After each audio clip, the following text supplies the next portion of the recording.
The forest was silent, the kind of silence that feels like a held breath. But then came the sound, low, broken whimpers drifting from behind the thicket. I almost didn't notice at first, the noise blending with the rustle of leaves. But when I stepped closer, my chest tightened. There, in the dirt, half hidden by fallen branches, was a dog. His paw twisted inside a rusted steel trap, his body trembling from days without food or freedom. His fur was matted with mud, his eyes wide pools of fear that still somehow carried a flicker of hope, like a candle refusing to die out. I froze. The air smelled of damp earth and rust. My mind swirled. What if he lunged? What if he bit me? What if I failed him? But the sound of his soft whine pushed through all that noise. It wasn't anger. It was desperation. My hand trembled as I reached out, the distance between us filled with fear and the possibility of trust. One touch, I thought. One touch could change everything. It was one of those still mornings when the world feels suspended. Caught between night and day, between sleep and wakefulness. The sun had barely broken through the thick canopy of trees, casting long, slender shadows that reached across the forest floor like fingers. There was no sound, just the faint rustling of leaves swaying with the early breeze, the kind that makes everything feel heavy, expectant. I'd been hiking for hours, the quiet broken only by the occasional snap of a twig beneath my boots. But then, there it was. A sound so faint, so fragile, it could have been mistaken for the wind. A whimper. My heart skipped. I stopped, straining my ears. Another whimper, this time louder, like something was trying to breathe but couldn't. I took a step toward the noise, my footsteps softer now. A few more steps, and the scent of earth, mixed with the bitter tang of metal, hit my nose. The forest was closing in around me, and I could feel the hairs on the back of my neck stand up. It was a trap, I realized too late. The smell of blood and old rusted metal was unmistakable. My stomach churned. I pushed aside the brush, revealing a tangle of branches and dirt. And there, in the middle of it all, was a dog. A small, scrappy dog, no more than a few years old, caught in the jaws of a trap. His paw was twisted unnaturally in the metal, the wound raw and swollen. He was covered in mud and leaves, his fur matted from days, maybe longer, of struggle. His eyes were wide, terrified, pleading, but there was something else in them too. Hope, just a flicker of it, but it was there. I froze, unsure what to do. My heart hammered in my chest, my hands suddenly slick with sweat. I'd come out here looking for peace, for escape, not to find a wounded animal. I should have turned back, I told myself. But I couldn't. Not when those eyes were looking at me, begging me to do something, anything. I took a step forward, and the dog flinched. His body tightened, the tension in the air thick enough to be cut with a knife. His growl was low, deep, a warning. "Hey," I whispered, trying to calm myself. My voice cracked in the silence, the words feeling foreign on my tongue. I had no idea how to help him. The trap was old, rusted, its jagged teeth clamping tightly around his paw. I could feel the fear radiating from him, almost as if it were my own. My body screamed to turn away, to leave, to pretend I hadn't seen this. But I stayed. I had to. He whimpered again, his body shaking, and I knelt down, my eyes not leaving his. "It's okay," I muttered, though I knew it wasn't. Nothing about this was okay. My hand hovered just above his head, close enough to feel his warmth, but not touching yet. I could see his breath hitching with every exhale, could feel the desperation in his body language, his eyes not daring to look away from mine. His body was thin, too thin, and his fur clung to him like a tattered flag in the wind. He growled again, this time louder, a guttural sound that echoed through the trees. Fear. But in that moment, as I took a deep breath, something changed in him. A shift barely perceptible. He stopped growling. His eyes softened just a little. My hand, almost instinctively, moved closer. Just an inch, then another. I don't know why I reached for him. Maybe it was because his suffering had drawn me in. Maybe it was the helplessness that mirrored something of my own.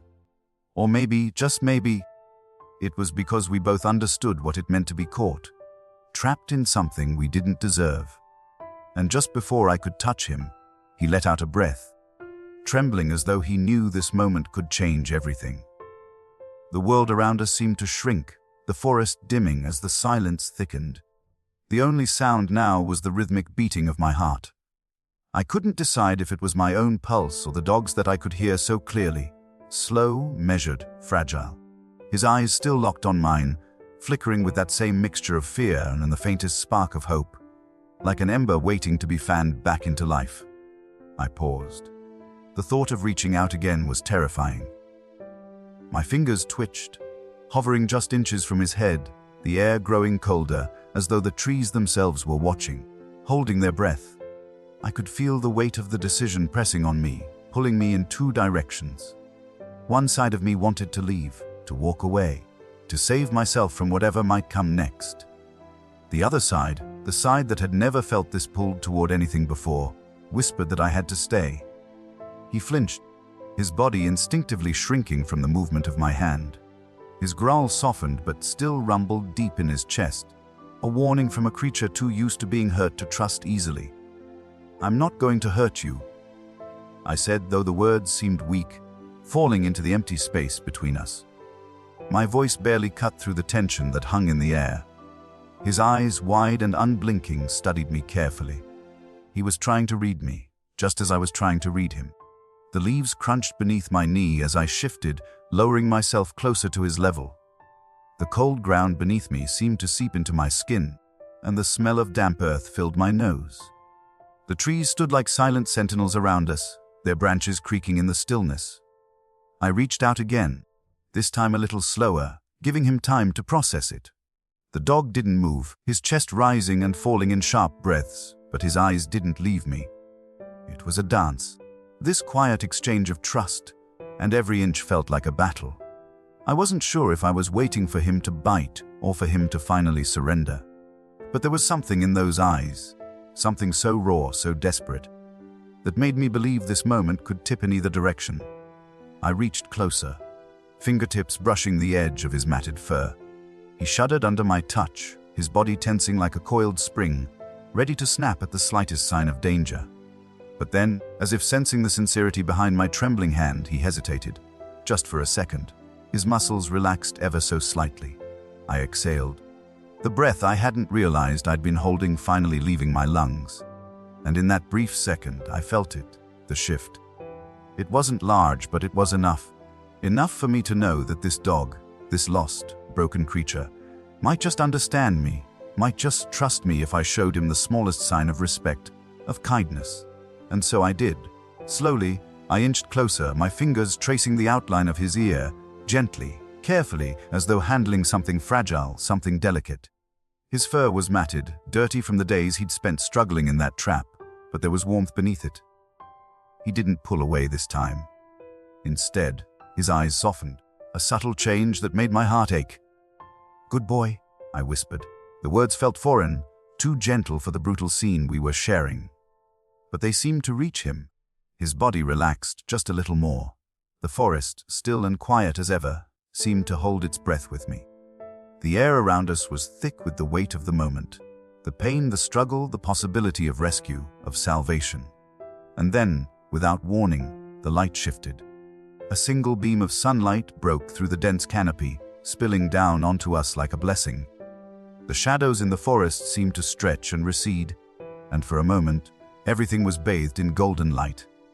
It was as though the world itself had decided to give us a chance. I reached down, pressing my palm gently against his head, feeling the warmth of his body against my hand. His fur was rough, not the soft coat I imagined a dog might have. But beneath the dirt and fear, there was something familiar, something human. His eyes locked onto mine one last time, and in that look, I understood. He wasn't just asking for rescue. He was asking for connection, for trust, for a chance to know the world outside of pain, outside of fear. I knew then that I couldn't walk away, not now. Not when I was the only one who could offer him something beyond the trap. The trap groaned as I shifted it, the metal cold and unforgiving beneath my fingers. My heart pounded in my chest, each beat a drum, echoing in my ears. The dog's tremors had eased, but the fear was still there, simmering just beneath the surface. I could feel the pain in his leg, the way his body trembled with the weight of the trap still locked around his paw, a constant reminder of his suffering. His eyes never left me as I worked, and I could see the silent plea in them. "Don't let me stay here. Don't let this be my life. The world around us seemed to shrink further as I knelt before him, the air heavy with the stench of blood, rust, and sweat. I knew I had to be quick. The longer the trap stayed locked, the deeper the pain would be. But the mechanism was old and rusted, the metal jagged and stubborn. It fought me every step of the way. My hands were slick with sweat, my fingers slipping over the trap's edges, struggling to find purchase. I could feel the dog's breath on my skin as he whimpered softly, his body so fragile in the light that filtered down through the trees. I wasn't sure if I was making it worse or if I was getting closer, but I couldn't stop now. I couldn't leave him like this, caught in a prison that wasn't of his making. Hold on, I muttered to him, though the words felt useless. I wasn't sure if I was talking to the dog or to myself. The reality of the situation was sinking in. This wasn't just about getting him free. It was about healing him, about giving him something he hadn't known for so long, a choice. The trap clicked, a sound so small, yet it seemed to reverberate through the forest. I jerked back, startled, and the dog tensed as the metal teeth shifted against his swollen paw. His eyes widened in pain, but he didn't pull away. He didn't growl. He didn't lash out. He just waited. I held my breath, my hands shaking as I tried again, pulling at the mechanism with a desperate strength I didn't know I had. The trap let out a screech, metal scraping against itself, and for a moment I thought it would snap shut again, tightening around his paw, sealing his fate. My mind raced, each second feeling like an eternity. The dog's panting had become more frantic, his body jerking with pain, but he never once looked away. He trusted me. Finally, with a sickening crunch, the trap's jaws released. I gasped, both in relief and shock. The metal clattered to the ground with a thud, its hold finally broken. The dog's paw slipped free, leaving a raw, bloody gash behind. He pulled his foot back quickly, collapsing onto the dirt, his body heaving with exhaustion. For a long moment, neither of us moved. The forest around us had gone silent again, as though holding its breath, waiting for what would happen next. I crouched down beside him, my heart racing. The dog's eyes were glazed, his body trembling, but he didn't run. He didn't try to escape. He just lay there, panting, as if the weight of the trap had been the only thing keeping him tethered to this world. "You're safe now," I whispered, though I wasn't sure if I was telling him or myself. My hands hovered over him, unsure of what to do next. I wanted to scoop him up, to hold him in my arms and tell him it would all be okay. But he wasn't ready for that, not yet. The pain in his leg was clear now, raw, jagged, and red against the dirt. I could see the blood staining the ground beneath him, but he didn't flinch when I gently touched his paw. He didn't recoil. He just lay there, his eyes soft, as though he knew deep down that I wasn't a threat. He was exhausted, and I could feel the weariness in his bones, the deep, aching fatigue of days spent in agony. I didn't know what I was doing. I didn't know how to fix him. I wasn't a vet. I had no medical training. But I knew one thing. He couldn't stay here, not like this. He needed shelter. He needed help. He needed to know that he wasn't alone anymore. I gently scooped him into my arms, his body limp, his head resting against my chest. I could feel the heat of his skin, the wetness of his fur, the rawness of his wound. He trembled against me, his breath coming in shallow bursts, but he didn't struggle. He didn't fight. The weight of him in my arms was a reminder of everything he had endured, of everything he had survived. And as I stood there, cradling him, I knew this moment was the beginning of something bigger. It wasn't just about rescuing him from the trap. It was about what came next. About how we would both heal, how we would learn to trust again, even when everything inside us wanted to retreat into the shadows. The forest was quiet again. The sun, now fully risen, filtered through the trees in soft, golden beams. It was as if the world itself had softened, had made space for us just for this moment. And in that silence, I could feel something shift between us. A bond being formed not through words but through the shared understanding that we were no longer alone. The walk back was slow. Every step we took felt like we were both walking on fragile ground, tentative, uncertain, yet determined. The dog limped beside me, his leg dragging behind him with every step. I held him close, my hand resting gently on his back as we moved forward, The silence between us stretched but never awkward. It was the kind of silence that spoke volumes. A conversation without words. The kind of silence that told you everything would be okay, even though you had no idea how it would turn out. I had expected the forest to be intimidating. It had felt that way when I first entered, a labyrinth of towering trees and tangled brush. But now it felt almost like a sanctuary, quiet, untouched, a place where everything was still in its place. The birds sang in the distance, their chirps sharp and clear, as if guiding us. But the further we walked, the more I felt the weight of our journey settle around us. Like the shadows that stretch behind us, I could hear his breath, shallow, faint, but there.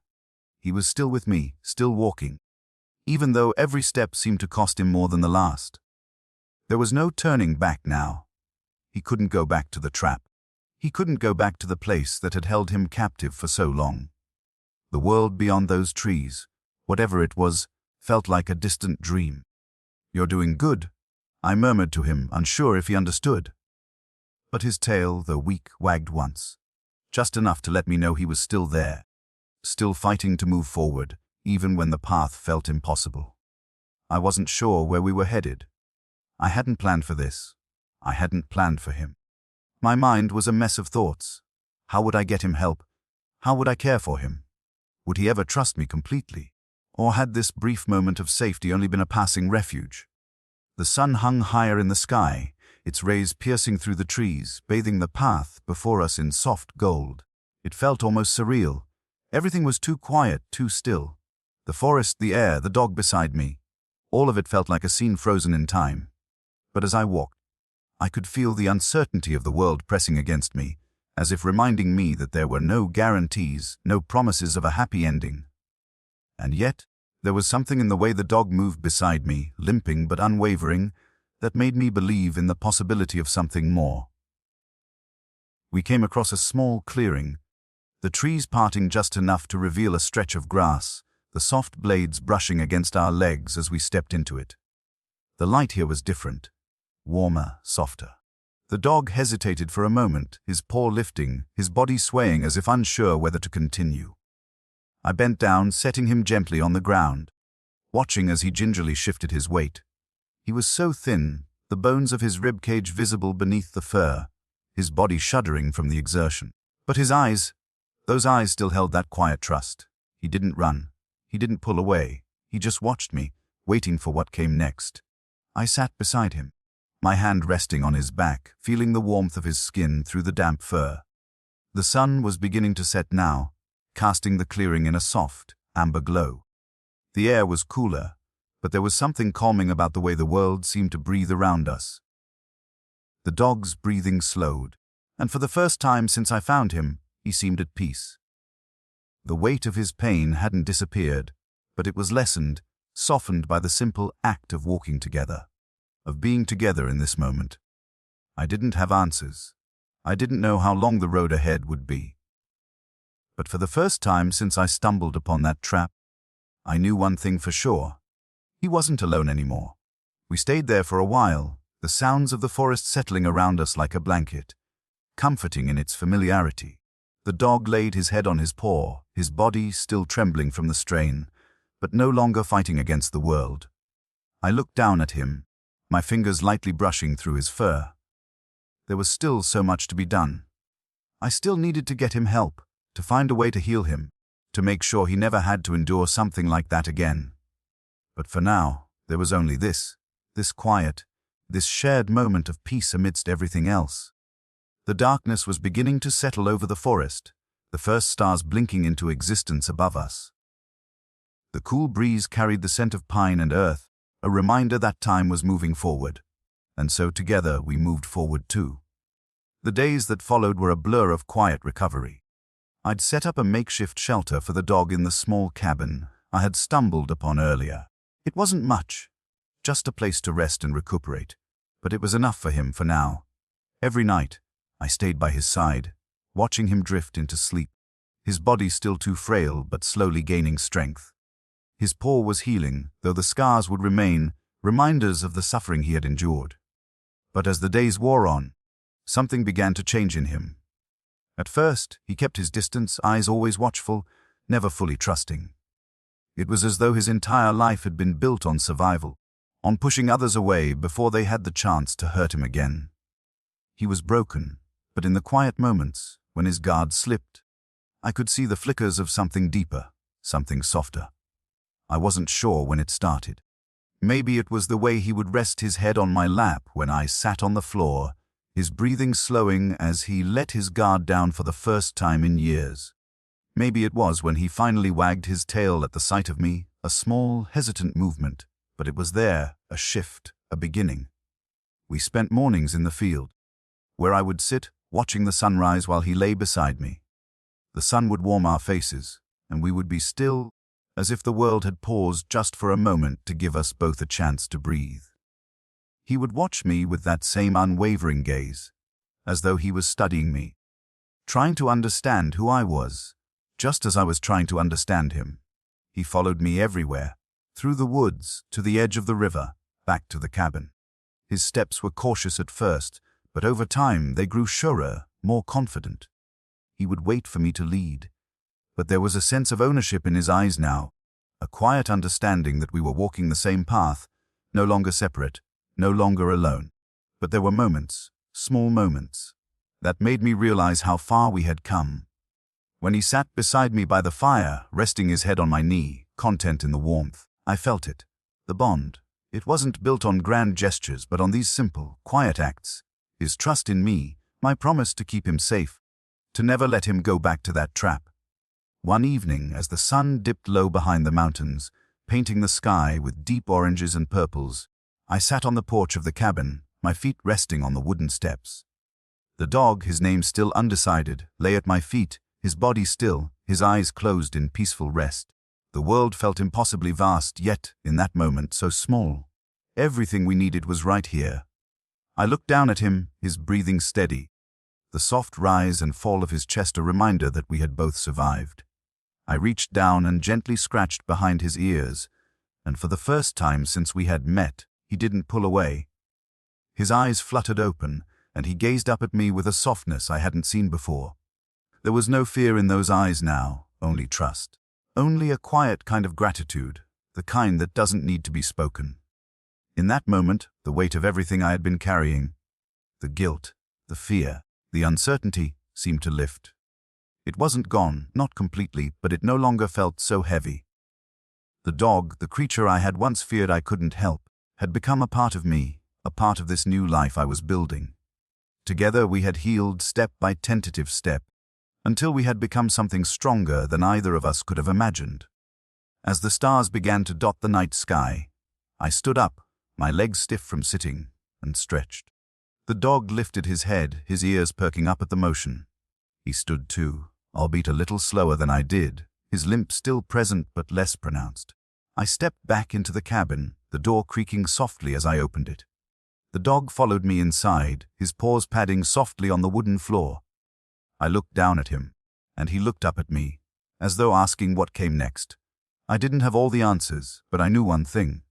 We had made it this far, and that in itself was enough. As I settled on the couch, the dog curled up beside me, his body warm and solid against my side. His fur was softer now, no longer matted with the dirt of the forest or the grime of his past. He was clean, he was whole, he was safe. I let out a long breath, my hand resting on his back as he settled deeper into the warmth of the room. And in that moment, as I gazed out the window at the stillness of the night, I realized something profound. We had both found our home, not in a place, not in a shelter, but in each other. I closed my eyes, the sound of his breathing lulling me into a quiet peace. The journey wasn't over, not yet, but we had crossed the hardest part. And for the first time in a long time, I felt like we were exactly where we were meant to be. The forest was eerily silent, the kind of silence that feels like the earth is holding its breath. I had been walking for hours, the steady crunch of leaves beneath my boots the only sound breaking the stillness. But then came the whimper. It was faint, like a distant cry, carried by the wind. My heart skipped a beat, I stopped dead in my tracks. Another cry, this one more desperate, raw. My eyes scanned the underbrush. There, tangled in the thicket, was a dog, a small, scrappy creature with fur matted by mud and blood, its paw caught in a rusted steel trap. The dog's body trembled in pain, its once wagging tail now motionless, dragging the dirt beneath it. His eyes met mine wide, scared, yet somehow filled with an unmistakable flicker of hope. I hesitated, heart pounding in my chest. Should I approach? Could I help him? I wasn't a veterinarian. What if I made things worse? Fear gripped me, but that hope in his eyes, it pulled me in, grounding me in place. My feet moved before I could think. The dog's growl was low, but it wasn't a warning. It was more of a plea, an unspoken question. Do you dare come closer? I didn't blame him. I was a stranger, and the world had hurt him enough to make him wary. But I wasn't going anywhere. Not without him. Hey there, I whispered, my voice barely louder than the breeze. I'm not here to hurt you. The words felt weak in the face of the desperation in his eyes, but I said them anyway. I took a careful step forward. The dog flinched but didn't growl again.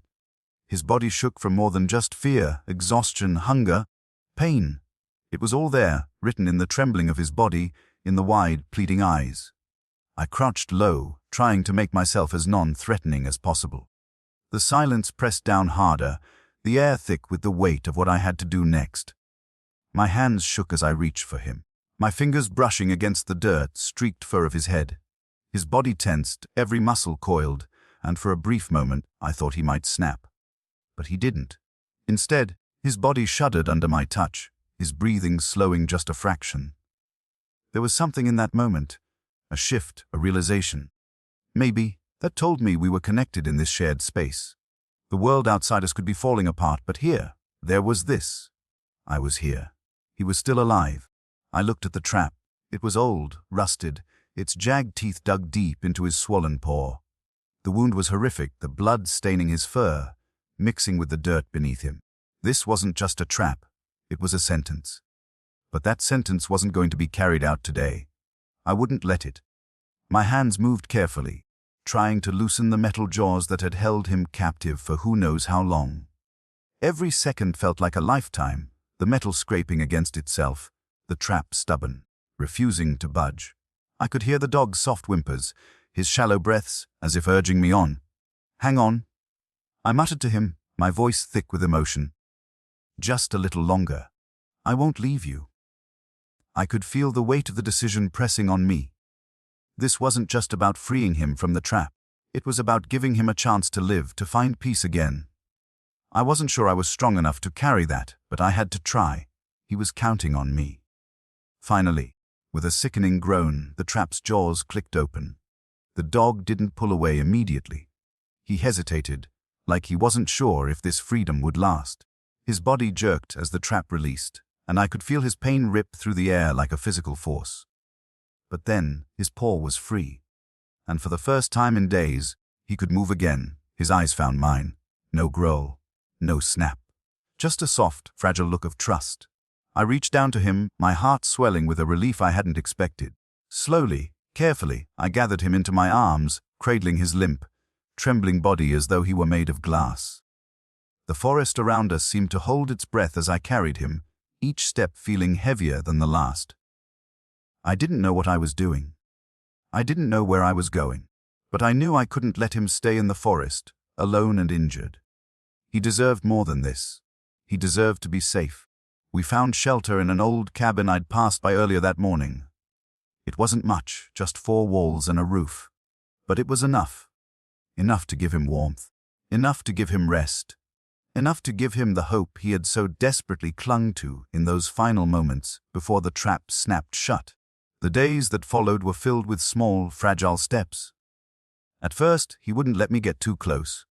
His eyes were always watching, wary, waiting for me to prove that I wasn't going to leave him. His paw, though healing, still made him limp, and I could see the weight of his past hanging over him. He had been through more than I could ever imagine, but gradually I noticed the changes. His tail, once limp, would twitch when I entered the room.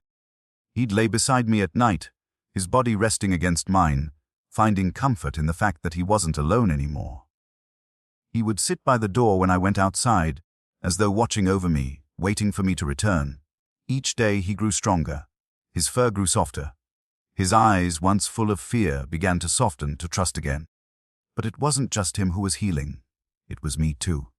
I had come into this forest expecting to find peace, but I hadn't realized that I had been just as broken as he was. Maybe that was why we had found each other. That shared emptiness, that shared need for something more. We spent our days together, walking, resting, and watching the world outside shift and change. His steps, though still a little slow, had gained confidence. And so had mine. And then, one afternoon, as I sat on the porch of the cabin, the dog at my side, the world outside settled into a quiet lull, like it was holding its breath again. But this time, it wasn't because something was wrong. It was because something had been made right. The dog lifted his head, his gaze meeting mine with the same trust he had given me when I first found him. And I realized in that moment that this quiet, fragile peace was what we both needed. A place to heal, a place to start over. I reached down and scratched behind his ears. The softness of his fur under my fingers a reminder that no matter how broken something may seem, there's always a way back. He rested his head against my knee, and I leaned back, looking up at the sky, the stars beginning to pierce the darkness. In the silence, the only sound was the steady rhythm of his breathing. We had found home, not in the walls of the cabin, but in each other. And for the first time in a long time, we both felt safe.